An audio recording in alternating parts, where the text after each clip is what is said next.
is Peter Parfitt, and in the next few minutes I'm going to tell you about this, the Festool CTL 26 Extractor. I've had this one for about 6 months and I'm very pleased with it. Now when you buy it, you get the extractor, you get this hose caddy fitted on top, you get a cable tidy at the rear, and incidentally there's 7.5 metres of cable. It comes with a 27mm hose, which is 3.5 metres long, and the hose plugs in like so.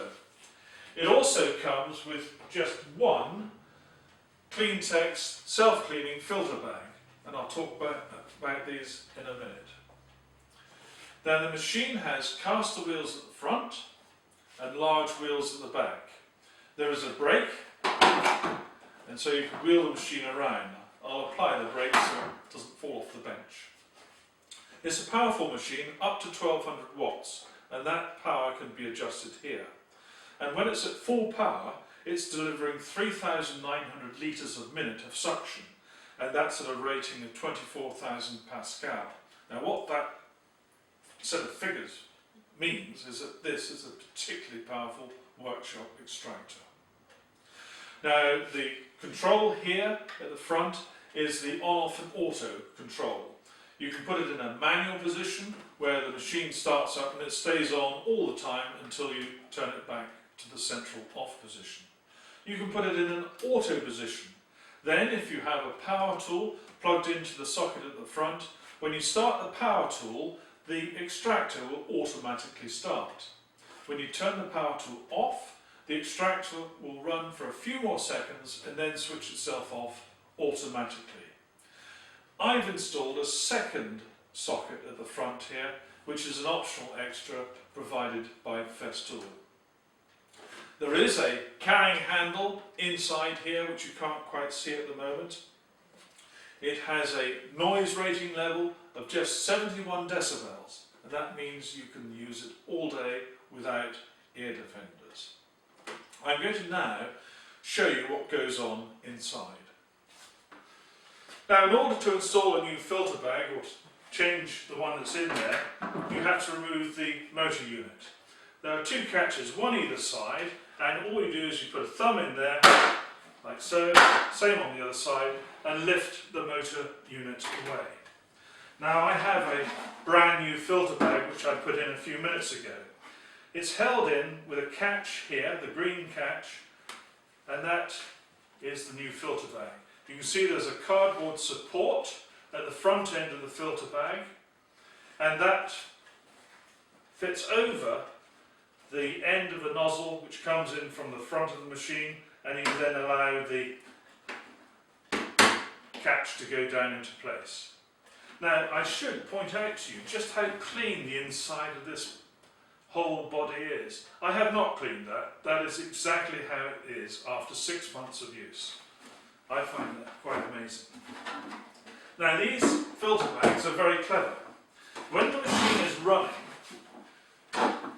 all the dust and detritus comes into here, and by some clever mechanism which I don't know how it works, when you switch the machine off, the bag collapses on itself, and all of the dust which normally you'd expect to be caked to the inside of the filter bag, it drops off. And when I've taken a full bag out of here, you find that the dust is concentrated into a lump, and yet the bag itself seems to be free of dust. I just don't know how it works, but it is very, very clever. It means that the bag retains its filtering capacity right to the very end. Now, on the underside of the motor unit, we have the main filter here. And these are exchangeable. You can put in a new one if required, but you can also clean them. Now there it is, very easy to take out. You can give it a clean using another vacuum machine or whatever. Now this filter has an enormous area. It has an area of over 6,200 square centimetres, and that's a lot. Right, so if I put this back together, we'll then be ready to put the machine through its paces. That's it, ready to go. Right, I'm just going to show you the setup. here I've got the extractor mounted on a table. You'll see why in a minute. And I've got my Capex saw. And I've cleaned up the whole saw area, as you can perhaps see from this shot here. So it's all nice and clean. Right, what I'm now going to do is I'm going to take this piece of wood and I'm going to cut it millions and zillions of times, and then we'll look at just how much dust is not going into the extractor. First of all, I've got the extractor set in the auto position, I've got it on full power, the Capex is plugged in here, the extractor is plugged into the main socket, and the hose, this now is a 36mm hose, I'll talk about that in a minute, and here's my Capex. When I start the saw, the extractor's going. So I'm now going to do a few cuts and then we'll look at how much debris is created.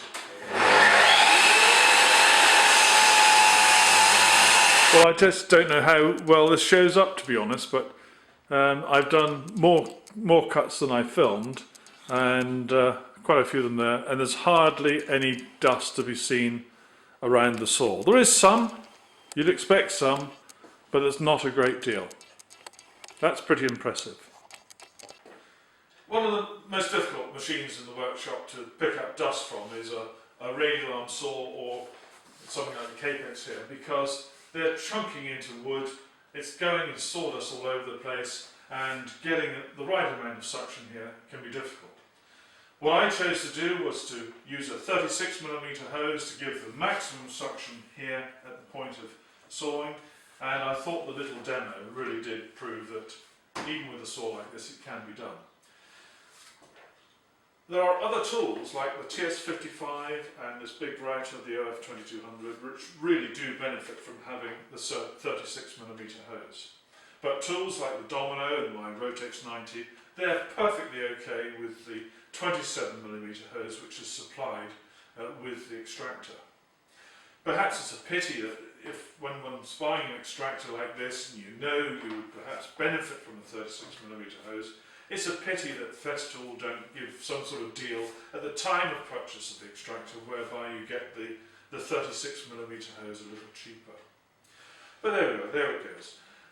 You can plug in a 50mm hose into the front of the machine if you wanted to extend your suction capability over a long distance, and then you would terminate with either a 36 or a 27mm tail to the actual tool.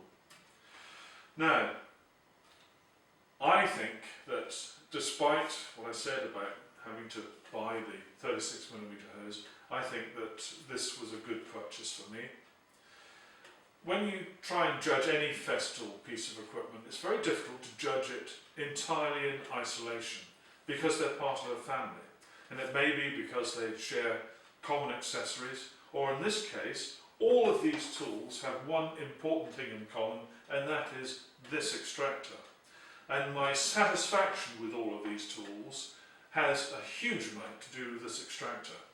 You've seen perhaps my video of the OF2200 and how good that is when used in combination with this extractor. Dust, very little. Some of you have probably seen my video of the big DF700 Domino, and again, that works so brilliantly because I had this extractor. So, you know, it does pay to get kit which is designed to work with other bits of kit. So that was the approach here. It was expensive, but frankly, you know, you pay your money, you get your choice. And if you want quality, you've got to pay for it. And I'm very, very pleased with this, and I recommend it to anyone.